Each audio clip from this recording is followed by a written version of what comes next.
നമസ്കാരം. മാധ്യമജാലകത്തിന്റെ 383 എപ്പിസോഡിലേക്ക് സ്വാഗതം. മുതിർന്ന മാധ്യമപ്രവർത്തകൻ കെ ഗോവിന്ദൻകുട്ടി ഇനി ഓർമ്മ.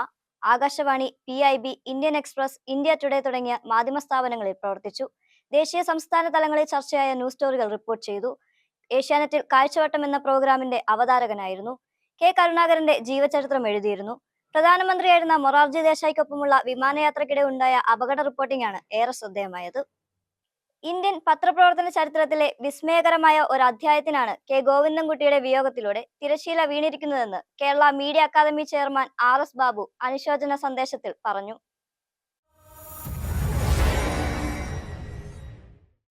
കെ ഗോവിന്ദൻകുട്ടിയെ അനുസ്മരിക്കുകയാണ് സെബാസ്റ്റ്യൻ പോൾ. ദേശീയ തലത്തിൽ പ്രവർത്തിച്ചിരുന്ന, അംഗീകാരത്തോടെ പ്രവർത്തിച്ചിരുന്ന ഒരു മലയാളി മാധ്യമ പ്രവർത്തകൻ കൂടി നമ്മെ വിട്ടുപിരിഞ്ഞു. കെ ഗോവിന്ദൻകുട്ടി 81 വയസ്സിലാണ് തിരുവനന്തപുരത്തെ അദ്ദേഹത്തിൻ്റെ വസതിയിൽ വെച്ച് നിര്യാതനായത്. അദ്ദേഹം 3 പതിറ്റാണ്ട് കാലം സജീവമായ മാധ്യമപ്രവർത്തനത്തിൽ ഏർപ്പെട്ട ആളാണ്. പ്രസ് ഇൻഫർമേഷൻ ബ്യൂറോ, ആകാശവാണി തുടങ്ങിയ സർക്കാർ സ്ഥാപനങ്ങളിലും പിന്നീട് financial express, India today, Indian express എന്നീ പ്രസിദ്ധീകരണങ്ങളിലും അദ്ദേഹം പ്രവർത്തിച്ചു.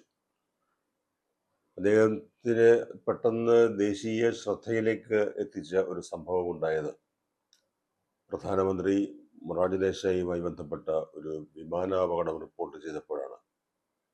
1977 നവംബറിൽ ഡൽഹിയിൽ നിന്ന് അസമിലേക്ക് പ്രധാനമന്ത്രി മൊറാർജി ദേശായി വിമാനമാർഗം പോയപ്പോൾ ആ കൂട്ടത്തിൽ ഗോവിന്ദൻകുട്ടിയും ഉണ്ടായിരുന്നു. റിപ്പോർട്ടർ എന്ന നിലയ്ക്ക്, സർക്കാരിൻ്റെ അംഗീകാരമുള്ള റിപ്പോർട്ടർ എന്ന നിലയ്ക്ക് ആ വിമാനം ജോർഹട്ട് വിമാനത്താവളത്തിന് സമീപം ഒരു കൊടുങ്കാട്ടിൽ തകർന്നു വീണു. 5 പേരുടെ മരണത്തിന് ഇടയാക്കിയ അപകടമായിരുന്നു അത്. അത്ര നിസ്സാരമായിരുന്നില്ല.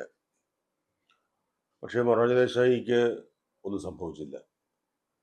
അദ്ദേഹം ആ കാട്ടിലൂടെ, അംഗരക്ഷകരും കാണുമായിരിക്കും, നടന്ന് അടുത്ത് എവിടെയോ എത്തി. പിന്നെ അവിടെ നിന്ന് അദ്ദേഹത്തെ രക്ഷപ്പെടുത്തുകയായിരുന്നു. ആ വാർത്ത അവിടെ നിന്ന് അയക്കുന്നതിന് യാതൊരു സൗകര്യങ്ങളും അവിടെ ഇല്ലായിരുന്നു. പ്രധാനമന്ത്രി വിമാനാപകടത്തിൽപ്പെട്ടു എന്ന് പറഞ്ഞാൽ അത് വലിയ വാർത്തയാണ്. ഗോവിന്ദൻകുട്ടി നിരാശനായില്ല. അദ്ദേഹം രാത്രിയിൽ ആ ഇരുട്ടിൽ ദുർഘടമായ സാഹചര്യങ്ങളിൽ ഏറെ ദൂരം കാൽനടയായി യാത്ര ചെയ്ത് ഒരു സൈനിക ക്യാമ്പിൽ എത്തിച്ചേരുകയും അവിടുത്തെ സൗകര്യം പ്രയോജനപ്പെടുത്തിക്കൊണ്ട് അദ്ദേഹം ആ വാർത്ത രാഷ്ട്രത്തെ മുഴുവൻ അറിയിക്കുകയും ചെയ്യുകയായിരുന്നു. അത് അദ്ദേഹത്തിൻ്റെ മാധ്യമപ്രവർത്തന ചരിത്രം വിവരിക്കുമ്പോഴൊക്കെ എടുത്തു പറയുന്ന ഒരു സംഭവമായിരുന്നു. ഗോവിന്ദൻകുട്ടി സാധാരണ ഒരു റിപ്പോർട്ടർ മാത്രമായിരുന്നില്ല.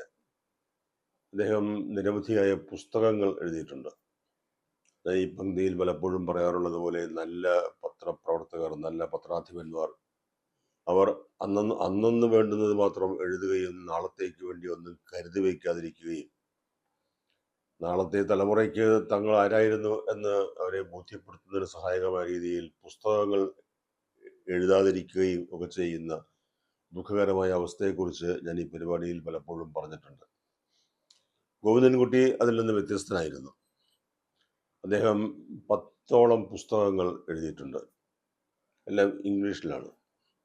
അത് കെ കരുണാകരൻ, TN ശേഷൻ, രാജൻ പിള്ള എന്നിവരുടെ ജീവചരിത്രങ്ങൾ കൂടുതൽ ശ്രദ്ധേയമായി. ശേഷൻ ആൻഡ് ഇൻറ്റിമേറ്റ് സ്റ്റോറി എന്ന ശീർഷകത്തിലാണ് അദ്ദേഹം തെരഞ്ഞെടുപ്പ് കമ്മീഷണറായിരുന്ന TN ശേഷനെ കുറിച്ച് എഴുതിയത്. TN ശേഷൻ എന്നൊരു നാഷണൽ ഹീറോ ആയി നിൽക്കുന്ന ഒരു കാലമായിരുന്നു. അക്കാലത്താണ് അദ്ദേഹം അത് എഴുതിയത്.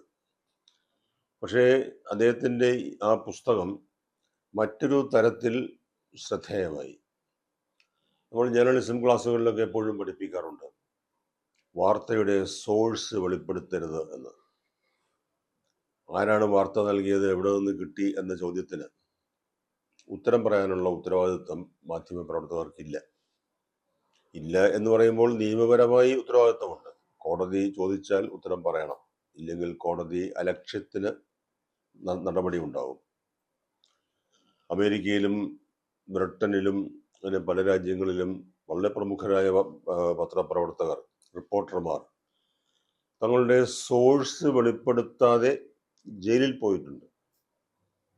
വാട്ടർഗേറ്റ് ആ 2 റിപ്പോർട്ടർമാരെ ജയിലിലേക്ക് അയക്കുന്നതിന് പറ്റിയ ഉചിതമായ ഒരു കേസായിരുന്നു.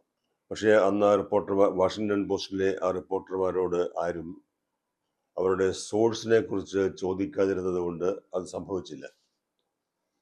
വാട്ടർഗേറ്റിലെ സോഴ്സ് ഇല്ലാതെ ഒരിക്കലും കാര്യങ്ങളൊന്നും പുറത്തു വരില്ല. വാട്ടർഗേറ്റിലെ സോഴ്സ് ഡീപ് ത്രോട്ട് എന്ന പേരിലാണ് അറിയപ്പെട്ടിരുന്നത്. വാർത്തയിൽ അങ്ങനെയാണ് അയാളെ പരാമർശിച്ചിരുന്നത്. അക്കാലത്ത് ഇറങ്ങിയ ഒരു സിനിമയിലെ കഥാപാത്രത്തിന്റെ പേരാണത്, ഡീപ് ത്രോട്ട്. അത് ആരായിരുന്നു ഡീപ് ത്രോട്ട് എന്നുള്ള കാര്യം 33 വർഷക്കാലം വാഷിങ്ടൺ പോസ്റ്റ് രഹസ്യമായി സൂക്ഷിച്ചു. ഒടുവിൽ 33 വർഷത്തിന് ശേഷം ആ പേര് മറ്റൊരു പ്രസിദ്ധീകരണത്തിന് കിട്ടി, വാനിറ്റി ഫെയറിന് കിട്ടി. വാനിറ്റി ഫെയർ അത് പ്രസിദ്ധപ്പെടുത്താൻ പോകുന്നു എന്ന ഒരു അവസ്ഥ വന്നപ്പോഴാണ് വാഷിങ്ടൺ പോസ്റ്റ് കൺഫർമേഷന് വേണ്ടി, സ്ഥിരീകരണത്തിന് വേണ്ടി മാർക്ക് ഫെൽറ്റ് എന്ന ആൾ തന്നെയാണ് ഡീപ് ത്രോട്ട് എന്ന പേരിൽ തങ്ങളുടെ സോഴ്സ് ആയി പ്രവർത്തിച്ചത് എന്ന് വെളിപ്പെടുത്തി. ഒന്നും സംഭവിക്കാനില്ല, കാരണം അപ്പോൾ കേസെല്ലാം അവസാനിച്ചിരുന്നു. ഈ മാർക്ക് ഫെൽറ്റ് തന്നെ മരണശയ്യയിലായിരുന്നു. പിന്നെ അധികം ദിവസം അദ്ദേഹം ജീവിച്ചിരുന്നുമില്ല. പക്ഷെ മാർക്ക് ഫെൽറ്റ് ആരായിരുന്നു എന്നുകൂടി അറിയുമ്പോഴാണ് അതിന്റെ കൗതുകം. ഈ പെന്റഗൺ, വൈറ്റ് ഹൗസ് തുടങ്ങിയ ഇടങ്ങളിൽ നിന്ന് വാർത്തകൾ ഇങ്ങനെ വിവരങ്ങൾ ചോർന്നു പോകുമ്പോൾ ആ ലീക്കിനെ കുറിച്ച് അന്വേഷിക്കാൻ അന്ന് പ്രസിഡന്റ് നിക്സൺ ചുമതലപ്പെടുത്തിയ ഒരു ഹൈ ലെവൽ ഉദ്യോഗസ്ഥനായിരുന്നു മാർക്ക് ഫെൽറ്റ്. അദ്ദേഹം FBI, ഫെഡറൽ ബ്യൂറോ ഓഫ് ഇൻവെസ്റ്റിഗേഷനിലെ 2ാമൻ ആയിരുന്നു. 1ാമൻ ആകുന്നതിനുള്ള അദ്ദേഹത്തിന്റെ അവകാശം അംഗീകരിക്കപ്പെടാതിരുന്നത് കൊണ്ടാണ് അദ്ദേഹം ഈ രീതിയിൽ ഈ റിപ്പോർട്ടർമാരുടെ സോഴ്സ് ആയി മാറിയത് എന്നും കേട്ടിട്ടുണ്ട്. ഏതായാലും സോഴ്സ്, വാർത്തയുടെ അല്ലെങ്കിൽ വിവരത്തിന്റെ ഉറവിടം, അത് സ്വകാര്യമായി സൂക്ഷിക്കുന്നതിനുള്ള നിയമപരമായ അല്ലെങ്കിലും ധാർമ്മികമായ ഉത്തരവാദിത്വം ഓരോ മാധ്യമ പ്രവർത്തകനും ഉണ്ട്. ചിലരൊക്കെ അത് തെറ്റിച്ചുകൊണ്ട് ശിക്ഷയിൽ നിന്ന്, ജയിലിൽ നിന്നൊക്കെ ഒഴിവാകും. മറ്റു ചിലർ അതിൻ്റെ കോൺസിക്വൻസ് അനുഭവിക്കും.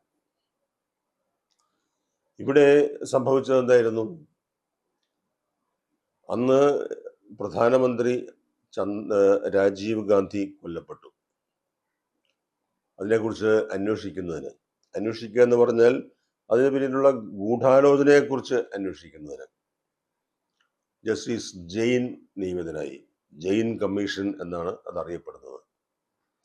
അങ്ങനെ ജെയിൻ കമ്മീഷൻ പ്രവർത്തിക്കുമ്പോഴാണ് അക്കാലത്തെ ഒരു പ്രസിദ്ധ വാരികയായിരുന്നു സൺഡേ, ഇംഗ്ലീഷ് വാരിക.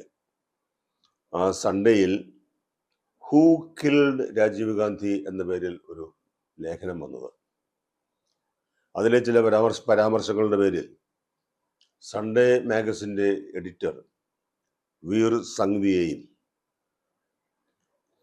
ശേഷൻ ആൻഡ് ഇന്റിമേറ്റ് സ്റ്റോറി എന്ന പുസ്തകത്തിലെ ചില പരാമർശങ്ങളുടെ പേരിൽ ഗോവിന്ദൻകുട്ടിയെയും ജെയിൻ കമ്മീഷൻ വിളിപ്പിച്ചു. വാർത്തയുടെ സോഴ്സിനെ കുറിച്ച് ചോദ്യം വന്നപ്പോൾ വീർ സംഗ്വി ആ സോഴ്സ് വെളിപ്പെടുത്തി. പക്ഷെ അതിന് കോൺസിക്വൻസ് ഇല്ലാതെ പോയത് അപ്പോഴേക്കും ആ ആൾ മരിച്ചു കഴിഞ്ഞിരുന്നു. മാധവൻകുട്ടിയോട് ആ ചോദ്യം ഉണ്ടായപ്പോൾ ഈ പുസ്തകത്തിലെ രാജീവ് ഗാന്ധിയുടെ വധത്തെ സംബന്ധിക്കുന്ന ചില പരാമർശങ്ങളെ കുറിച്ച് വിശദീകരണം ആവശ്യപ്പെട്ടപ്പോൾ തൻ്റെ കുറിപ്പുകൾ ഒക്കെ നഷ്ടപ്പെട്ടു പോയി, ഓർമ്മയിൽ എല്ലാം നിൽക്കുന്നുമില്ല എന്ന ഒരു വാദം ഉന്നയിച്ച് ആ ഉത്തരവാദിത്വത്തിൽ നിന്ന് ഗോവിന്ദൻകുട്ടി ഒഴിഞ്ഞു മാറുകയായിരുന്നു. ഏതായാലും രണ്ടുപേരുടെയും നടപടി കൊണ്ട് അവരുടെ സോഴ്സിന് ഒരു അപകടവും സംഭവിച്ചില്ല. അങ്ങനെ ചില സന്ദർഭങ്ങളിലൊക്കെ ചില നിലപാടുകൾ നമുക്ക് സ്വീകരിക്കേണ്ടി വരും. ഗോവിന്ദൻകുട്ടിയുടെ മാധ്യമ പ്രവർത്തനം ഇപ്പോൾ നമ്മുടെ പരിശോധനയ്ക്ക് വിധേയമാക്കുമ്പോൾ സാഹസികമായി വാർത്ത പൊതുസമൂഹത്തിലേക്ക്, ബാഹ്യലോകത്തിലേക്ക് എത്തിക്കുന്നതിനുള്ള അദ്ദേഹത്തിൻ്റെ പരിശ്രമം. മറ്റൊന്ന്, ഇങ്ങനെയൊരു സന്ദർഭമുണ്ടായാൽ മാധ്യമപ്രവർത്തകരെ സംബന്ധിച്ച് ഏറ്റവും ഗൗരവമുള്ള ധാർമ്മിക പ്രശ്നത്തിൻ്റെതായ ഒരു സന്ദർഭം ഉണ്ടാകുമ്പോൾ എങ്ങനെ പ്രതികരിക്കും? ഇങ്ങനെ ചില കാര്യങ്ങളൊക്കെ ഗോവിന്ദൻകുട്ടിയുടെ ജീവിതത്തിൽ നിന്ന്, മാധ്യമ പ്രവർത്തന ജീവിതത്തിൽ നിന്ന് നമുക്ക് പഠിക്കാനുണ്ട്.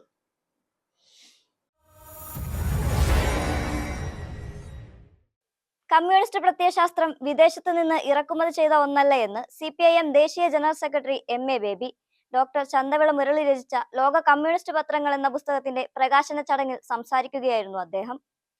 ഹിറ്റ്ലറെയും മുസോളിനിയെയും കണ്ട് ഇന്ത്യയിൽ സൈനിക രീതിയിൽ സംഘടന ഉണ്ടാക്കിയവർ അപരവിദ്വേഷം പരത്തുന്നതിനൊപ്പം തെറ്റായ ആശയങ്ങൾ പ്രചരിപ്പിക്കുകയും ചെയ്യുന്നു. അക്കൂട്ടരാണ് ഇന്ത്യൻ കമ്മ്യൂണിസം യൂറോപ്യൻ പ്രത്യയശാസ്ത്രമാണെന്ന് വാദിക്കുന്നതെന്നും അദ്ദേഹം പറഞ്ഞു. അതുകൊണ്ടാണ് നീതിമാന്മാരുടെ ലീഗ് കമ്മ്യൂണിസ്റ്റ് ലീഗിൽ ലയിച്ചത്. നീതിപൂർവമായിട്ട് സമൂഹത്തിന് വേണ്ടിയുള്ള ശ്രമമാണ്. ആ ശ്രമം യൂറോപ്പിൽ ശാസ്ത്രീയമായിട്ട് തുടങ്ങിയവരാണ് ഇവർ. അതുകൊണ്ട് ഇതൊരു യൂറോപ്യൻ പ്രത്യയശാസ്ത്രമാണ് എന്നൊക്കെ ചില ആളുകൾ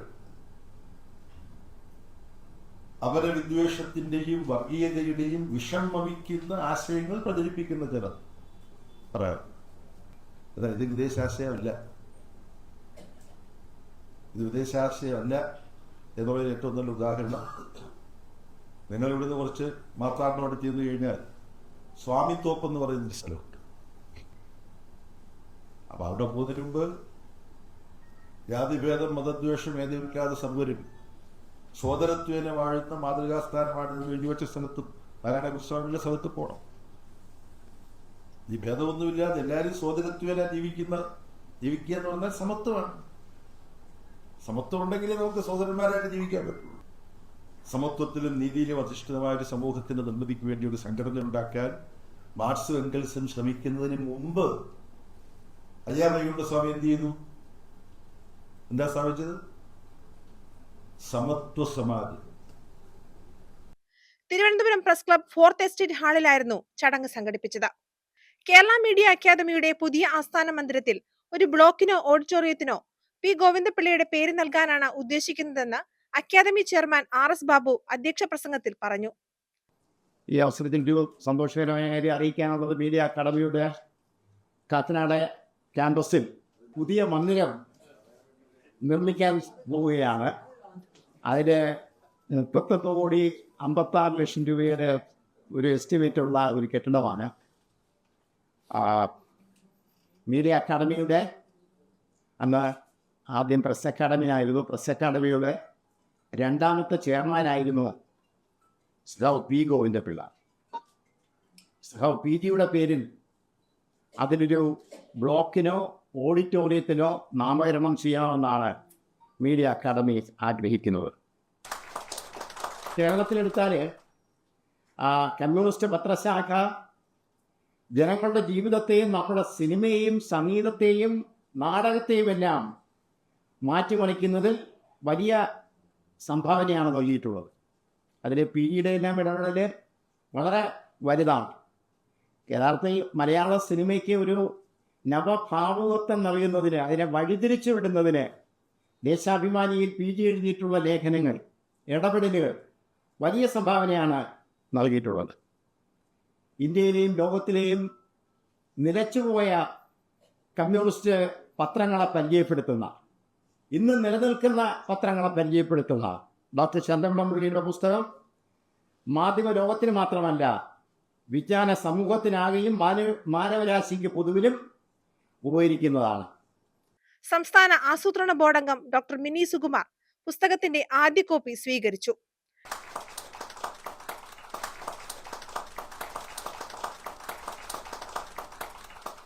അക്കാദമി സെക്രട്ടറി അരുൺ SS സ്വാഗതം ആശംസിച്ചു.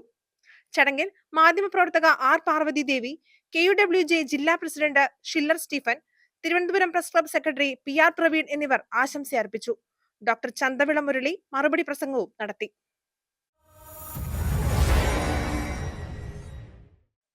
മാധ്യമപ്രവർത്തകൻ പി രാജനാണ് ഇന്ന് മാധ്യമപ്രവർത്തന കാലത്തെ ഓർമ്മകൾ പങ്കുവെക്കുന്നത്. മാതൃഭൂമിയിൽ ദീർഘകാലം പ്രവർത്തിച്ച ശേഷം മാധ്യമപ്രവർത്തനം തന്നെ ഉപേക്ഷിച്ച അദ്ദേഹം അധ്യാപകൻ, എഴുത്തുകാരൻ, വാഗ്മി എന്നീ നിലകളിലും അറിയപ്പെടുന്നു. സോഷ്യലിസ്റ്റ് ആശയങ്ങൾ കാരണം അടിയന്തരാവസ്ഥ കാലത്ത് പീഡനങ്ങൾ നേരിട്ടിട്ടുണ്ട് അദ്ദേഹം. പി രാജന്റെ വാക്കുകളിലേക്ക്. എൻ്റെ നാട് തൃശ്ശൂർ ജില്ലയിലെ വടക്കാഞ്ചേരിയാണ്.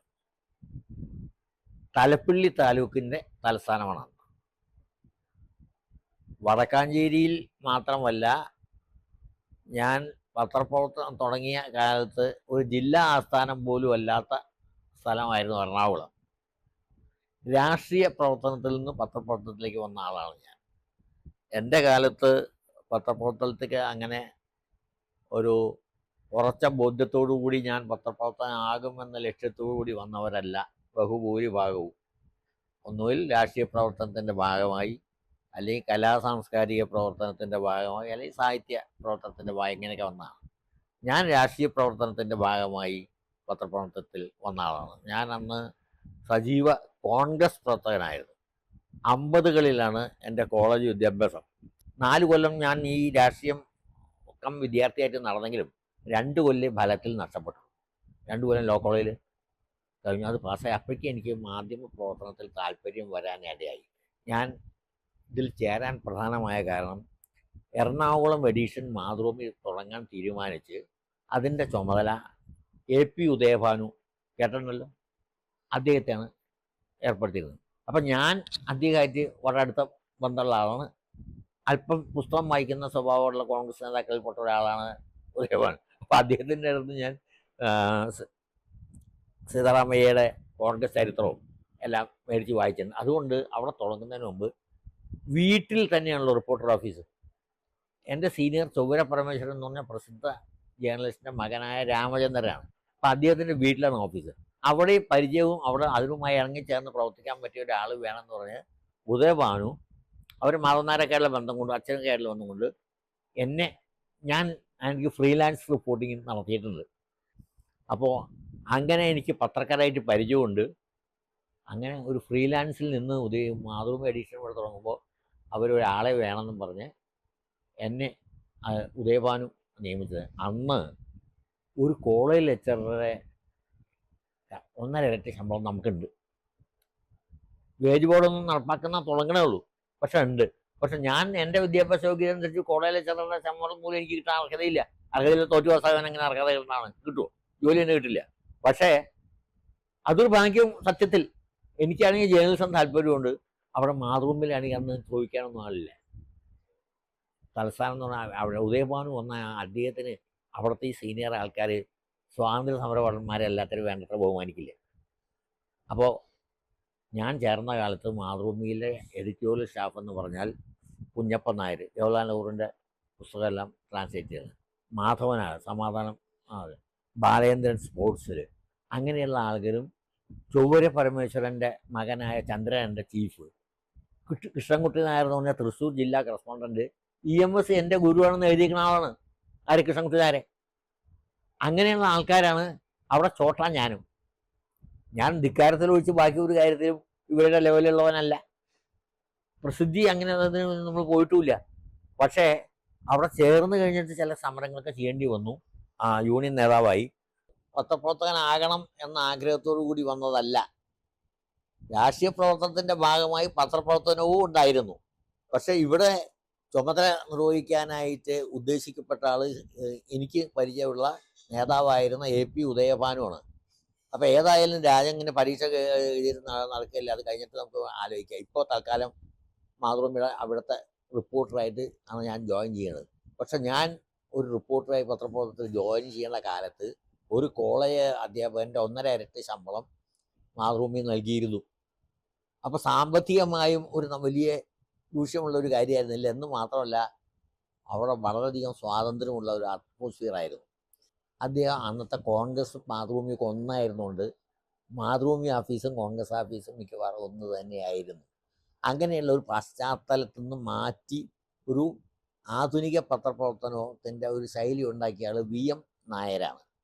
മാധവൻ, അതായത് മാധവിക്കുട്ടിയുടെ അച്ഛൻ. അല്ല, ഇൻവെസ്റ്റിഗേറ്റീവ് സ്റ്റോറി കൊണ്ടുവന്നു പറഞ്ഞാൽ ഞാൻ ഇൻവെസ്റ്റിഗേഷൻ നടത്തുന്നതിനേക്കാൾ ഒരു പുതുമ പല രംഗത്തും അതുവരെ പത്രപ്രവർത്തനം ചെന്ന് ചേരാത്ത രംഗങ്ങളിൽ പുതുമ കൊണ്ടുവരുന്നതിലാണ് എനിക്ക്. അപ്പോൾ അതുകൊണ്ട് ഞാൻ എന്നെ ആ ബക്ഷിയെ പോലെയുള്ള എന്നെപ്പറ്റി ഇങ്ങനെ പുസ്തകം എഴുതി ഒരു ലേഖനം എഴുതിയപ്പോൾ എന്താണ് സ്കൂപ്പുകളുടെ രാജ്യം എന്നൊക്കെ പറഞ്ഞത്. സ്കൂപ്പ് എന്ന് പറഞ്ഞാൽ മറ്റു പത്രത്തിൽ വരാത്ത വാർത്ത എന്നുള്ള അർത്ഥത്തിൽ മാത്രമാണ്. പക്ഷെ എനിക്ക് ആ സ്കൂപ്പല്ല, പലത് മേഖലകളിൽ, ഉദാഹരണം വിദ്യാഭ്യാസ മേഖല റാങ്ക് ആദ്യത്തത്, ഈ സ്ത്രീകളുടെ പ്രാതിനിധ്യം ഇല്ലാത്ത രംഗത്ത് അവരെ കണ്ടുപിടിച്ച് പുറത്തു കൊണ്ടുവരിക, പിന്നെ കന്യാസ്ത്രീ ആദ്യമായിട്ട് സർക്കാർ ശമ്പളത്തിൽ ജോലി ചെയ്യുക, ഇപ്പോഴും അതൊരു തർക്ക വിഷയമാണ്. ഇങ്ങനെയുള്ള കാര്യങ്ങൾ മൈനോറിറ്റി റൈറ്റുമായി ബന്ധപ്പെട്ടിട്ട് ഈ വിദ്യാഭ്യാസത്തിൽ തെറ്റായ വ്യാഖ്യാനമാണ് സുപ്രീം കോടതി വരെ നൽകിയിരിക്കണമെന്ന് എഴുതിക്കുന്നതാണ് എന്നെ സംബന്ധിച്ചിടത്തോളം ഇപ്പോൾ വീണ്ടും തർക്ക വിഷയമാണ് നിൽക്കണ ഒരു കാര്യം. ഞാൻ സ്പോർട്സും കവർ ചെയ്തിട്ടുണ്ട്, സന്തോഷ് ട്രോഫി ഞാൻ കവർ ചെയ്തിട്ടുണ്ട്. ആദ്യമായിട്ട് നമ്മുടെ കേരളത്തിന് സമ്മാനം കിട്ടുമ്പോൾ ക്യാപ്റ്റൻ മണിയുടെ, ഞങ്ങളാണ് ആദ്യമായ ഒരു ഫുട്ബോൾ ടീമിന് ഒരു പക്ഷേ ഒരു പ്രസ് ക്ലബ്ബിൽ സ്വീകരണം കൊടുത്തിരിക്കുന്നത്. അന്നുകൂടെ ഞാൻ ഭാരവാഹിക്കൊന്നുമില്ലെങ്കിൽ ഞാൻ പറഞ്ഞതിനപ്പുറം ആരും ഒന്നും ചെയ്യാറില്ല. ഈ എറണാകുളം പ്രസ് ക്ലബ്ബിൻ്റെ സ്ഥാപക സെക്രട്ടറിയാണ് ഞാൻ. മണിയുടെ ടീമിന് ഞങ്ങൾ സ്വീകരണം കൊടുത്തു, അവർ തന്നെ അതം വിട്ടുപോയി. പിന്നെ സ്പോർട്സുകാർക്കൊന്നും ഒരു പ്രാധാന്യം കിട്ടില്ലല്ലോ. അത് സ്കൂപ്പ് എന്ന് വാസ്തവത്തിൽ നമ്മൾ സാധാരണ അർത്ഥത്തിൽ പറയുന്ന മറ്റ് പത്രങ്ങളിൽ വരാത്ത ഒരു വാർത്ത എന്നുള്ളതാണ്. എന്നെ സംബന്ധിച്ചുള്ള സ്കൂപ്പ് എന്ന് പറയുന്നത് മറ്റ് ആരും കൈകാര്യം ചെയ്യാത്ത മേഖലയിൽ പ്രധാനമായ വാർത്തയെ ഒരു മാധ്യമ ലോകത്തേക്ക് കൊണ്ടുവന്നു എന്നുള്ളത് അധികവും വിദ്യാഭ്യാസവുമായി ബന്ധപ്പെട്ട കാര്യങ്ങളാണ്. അതിലൊന്നാണ് റാങ്ക്. രണ്ടാമത് സ്കൂൾ റീഓപ്പനിങ്. ഈ സ്കൂൾ റീഓപ്പനിങ് കേരളത്തിലെ ഏറ്റവും വലിയ വീടുകളിൽ ബാധിക്കുന്ന ഒരു വിഷയമാണ്. അത് ഞാൻ പുതിയ പിള്ളേർ ചേരാൻ കരഞ്ഞുകൊണ്ട് അച്ഛനും അമ്മയും കൊണ്ടുവരുന്നതും അതും ഇതെല്ലാം ഒരു ഫീച്ചർ പോലെ ഒരു സ്ക്രീൻ പ്ലേ സ്റ്റൈലിൽ ഒരു ലേഖനം എഴുതി പ്രസിദ്ധീകരിച്ചു. സ്കൂൾ തുറക്കുന്ന അന്ന് അത് പിറ്റേ ദിവസം 5 പത്രങ്ങൾ അനുകരിച്ചു. കാരണം ഓരോ വീട്ടിലൊരു പിള്ളേർ ഒന്നുമിങ്ങനെ ഒരു അധ്യാപകനോടാവും. എല്ലാവരും വീട്ടിൽ സംസാര വിഷയമായി. കാരണം ഞാൻ അന്ന് ഈ സമരം ഉണ്ടാക്കാൻ നടക്കുന്നവരെ, സമരത്തിന് അനുകൂലമായിരുന്നു ഞാൻ, പക്ഷെ അതിനും കൂടി പ്രൊജക്റ്റ് ചെയ്തിരുന്നു ഈ ന്യൂസിൽ. കാരണം ബസ്സിൽ കയറ്റില്ല പിള്ളേരെ. അപ്പം എന്നും ബസ് കണ്ടക്ടർമാരും വിദ്യാർത്ഥികളും തമ്മിൽ വഴക്കാണ്. അതും കൂടി ഹൈലൈറ്റ് ചെയ്തിരുന്നു. ആ സംഭവം ഇന്നും തീരാതെ ഒരു ശാപം പോലെ കിടക്കുകയാണ്. എന്ത് വന്നാലും ട്രാൻസ്പോർട്ടിനെതിരായിട്ട് അങ്ങനെ ഒരു ദ്രോഹവും ഞാൻ ചെയ്തു വച്ചിട്ടുണ്ട്. അപ്പോൾ ഇവിടുത്തെ ഈ സ്പെഷ്യൽ സ്റ്റോറീസിൻ്റെ ചുമതല എനിക്കായിരുന്നു. അതിൽ സബ്ജക്റ്റ് നിശ്ചയിക്കാൻ ഞങ്ങളെല്ലാം കൂടിയിട്ടാണ് നിശ്ചയിക്കുക. അതിൽ ഈ ജയിൽ പരിഷ്കാരം ആലപ്പുഴ ഉൾപ്പെടെ UPR ഉൾപ്പെടെ ഉത്തരേന്ത്യൻ ഇൻഫ്ലുവൻസിൽ വരികയാണ്. ഞാൻ ജയിലിൽ കയറുന്ന ആളെന്നുള്ള എനിക്ക് ജയിലർമാർക്കായിട്ട് എനിക്ക് പരിചയമുള്ളതുകൊണ്ട് അതിൻ്റെ ചുമതല എന്നെ ഏൽപ്പിക്കുകയാണ് ചെയ്തത്. ഇത് 2 എണ്ണം പ്രചാരം കിട്ടിയത്, ഒന്ന് പ്രധാനമായി ജയിൽ പരിഷ്കാരവും പിന്നൊന്ന് ഈ ഉദ്യോഗസ്ഥന്മാരുടെ പങ്കാളിത്തം കള്ളക്കടത്തുമാണ്. അങ്ങനെ അന്ന് സ്പെഷ്യൽ സ്റ്റോറീസ് കുറേ എണ്ണം എഴുതി. പിന്നെ എനിക്ക് വ്യക്തിപരമായി ഭൂപരിഷ്കരണത്തെക്കുറിച്ച് എഴുതിയതാണ്. അതുവരെ ആരും പറയാത്ത കാര്യങ്ങളാണ്. ഭൂപരിഷ്കരണത്തിൻ്റെ ഇമ്പാക്റ്റ് 10ാം കൊല്ലമായിരുന്നു അത്. അപ്പോൾ അതിനെപ്പറ്റി ഞങ്ങളുടെ സ്പെഷ്യൽ സ്റ്റോറീസിൽ ഒരു ചുമതല എനിക്കായിരുന്നു. അങ്ങനെയാണ് വന്നത്. അങ്ങനെ ഈ 3 സ്റ്റോറികൾ, സ്പെഷ്യൽ സ്റ്റോറികൾ മാതൃഭൂമിയുടെ പ്രചാരം വർദ്ധിപ്പിക്കുന്നതിൽ പ്രധാന പങ്ക് അവിടെ വഹിച്ചിട്ടുണ്ട്. ഈ ലക്കം മാധ്യമജാലകം ഇവിടെ അവസാനിക്കുന്നു. നമസ്കാരം.